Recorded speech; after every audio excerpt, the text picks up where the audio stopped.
یہ وقت تھا 3 اپریل کی شام کو چار افسران کی ٹیم راولپنڈی جیل میں پاکستان کی تاریخ کا ایک باب ختم کرنے کے لیے داخل ہوئی۔ Jail superintendent Yar Muhammad, magistrate Bashir Ahmed Khan, jail doctor Saghir Hussain Shah اور سیکیورٹی بٹالین کمانڈر اور security officer lieutenant colonel Rafiuddin سبھی عدالتی احکامات پر عمل درآمد کے لیے پہنچے تھے۔ جیسا کہ کرنل رفیع الدین نے اپنی کتاب بھٹو کی آخری 323 دن میں بیان کیا ہے، جیل سپرنٹنڈنٹ نے ایک گواہ کے شام 6:30 بجے سے ان کے سیل میں ملاقات کی۔ اس نے بھٹو کو فرش پر پڑا پایا۔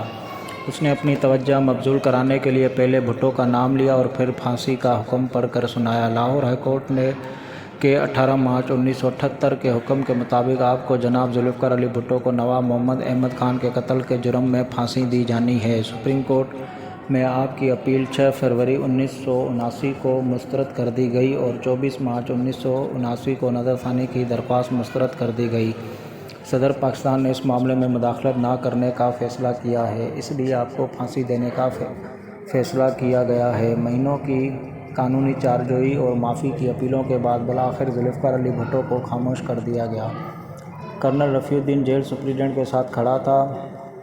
میں نے مسٹر بھٹو کے چہرے پر گھبراہٹ کے آثار نہیں دیکھے جب جیل سپرنٹنڈنٹ حکم پڑھ رہے تھے۔ اس کے بجائے میں دیکھ سکتا تھا کہ وہ کافی پرسکون تھا اور اس کے چہرے پر مسکراہٹ تھی۔ کرنل نے مشاہدہ کیا۔ جیل سپرنٹنڈنٹ کی بات سننے کے بعد بھٹو نے جواب دیا کہ انہیں پھانسی کے بارے میں 24 گھنٹوں پہلے آگاہ کر دینا چاہیے تھا، لیکن ایسا نہیں کیا گیا۔ اس کے برعکس اس نے دلیل دی کہ جب ان کی بیٹی اور بیوی صبح 11:30 بجے ان سے ملے تو انہیں دن یا وقت کے بارے میں بھی یقین نہیں تھا۔ بھٹو کو بتایا گیا کہ پھانسی کے لیے مطلوبہ حکم جیلر کے پاس تھا۔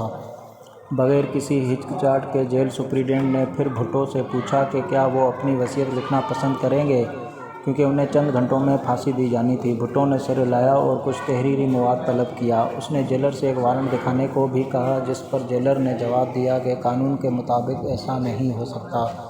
رات 8 بجے بھٹو کافی کا کپ پیا۔ اس نے اپنے جیل کے ملازم عبدالرحمان کو بھی بلایا اور عبدالرحمان کو معاف کرنے کو کہا۔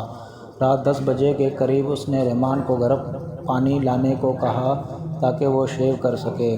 بھٹو پھر کرنل رفیع کی طرف متوجہ ہوئے۔ رفیع، یہ کون سا ڈرامہ ہے جو اسٹیج کیا جا رہا ہے؟ سوال جواب ہو گیا۔ بھٹو نے پھر دانت صاف کیے۔ کچھ دیر وہ اپنے بستر پر بیٹھا کچھ لکھنے لگا۔ اس نے وارڈن سے پوچھا کہ اس کی پھانسی میں کتنا وقت باقی ہے۔ اسے وقت بتا دیا گیا۔ اس کے بعد اس نے کاغذات کے وہ تمام ٹکڑے جلا دیے جن پر اس نے لکھنے کی کوشش کی تھی۔ رات 11:25 پر بھٹو نے اپنے اٹینڈنٹ سے کہا کہ وہ تھوڑی دیر سونے کی کوشش کریں گے، کیونکہ وہ کل رات ٹھیک سے نہیں سو سکے تھے، لیکن آدھی رات کو بیدار ہونے کو کہا۔ لیکن جلد ہی اسسٹنٹ جیل سپرنٹنڈنٹ اور دیگر عملہ ان کے سیل پر پہنچ گیا۔ وہ بھٹو کو باہر سے جگانا چاہتے تھے۔ جب انہیں کوئی جواب نہیں ملا تو انہیں کہا گیا کہ وہ سیل میں داخل ہوں اور اسے جگانے کی کوشش کریں۔ حکام نے تعمیل کی، صرف یہ معلوم کرنے کے لیے کہ بھٹو نے اپنی آنکھیں کھول دیں۔ ایک بار پھر بھٹو نے ڈاکٹر کی کال کا جواب نہیں دیا۔ کرنل رفیع الدین کے اصرار پر بھٹو کا تیسری بار طبی معائنہ کیا گیا۔ ڈاکٹر نے کہا وہ ٹھیک ہے۔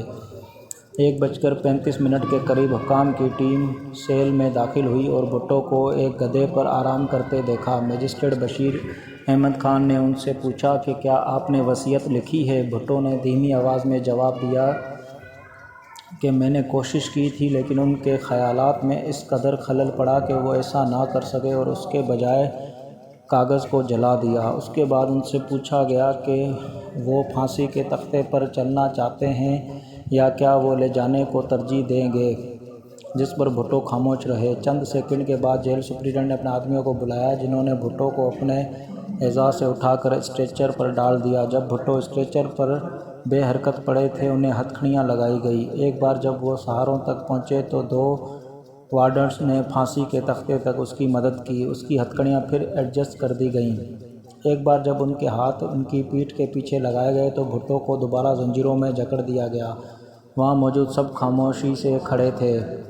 جلاد تارا مسیح پہلے ہی وہاں موجود تھا اور اپنا کام انجام دینے کے لیے تیار تھا۔ اس نے بھٹو کے چہرے پر نقاب ڈال دیا۔ جب گھڑی 4:04 پہ ٹکرائی تو جلاد نے بھٹو کے کان میں کچھ سرگوشی کی اور لیور دبایا۔ بھٹو کی لاش تقریباً 5 فٹ گر گئی۔ یہ آدھے گھنٹے تک اسی پوزیشن میں رہا اور پھر ایک ڈاکٹر نے بھٹو کو چیک کیا اور انہیں مردہ قرار دے دیا۔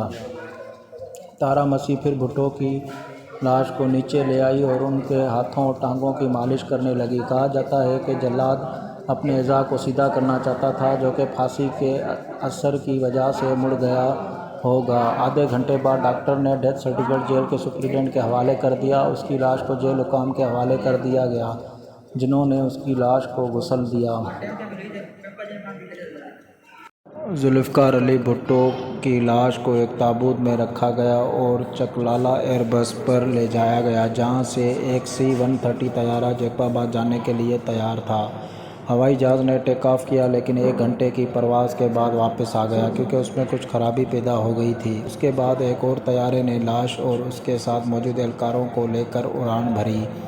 کچھ فاصلے پر بے نظیر بھٹو نے ناقابل برداشت غم اور پریشانی میں، تنہائی اور قید میں رات گزاری۔ جب وہ غم میں ڈوبی ہوئی تھی، بیابان میں کسی نے 1968 کا ایک فرانسیسی گانا گنگنایا جس کا عنوان تھا "کمیٹ ڈی ڈائے"، آپ کو کیسے الوداع کہوں۔ اسی سال لکھی گئی جب بھٹو نے ایوب خان کے خلاف اپنی سیاسی جدوجہد شروع کی، لیکن 4 اپریل 1979 کو صبح وزیر اعظم کو الوداع کرنے کا وقت تھا۔ ذوالفقار علی بھٹو نہیں رہے۔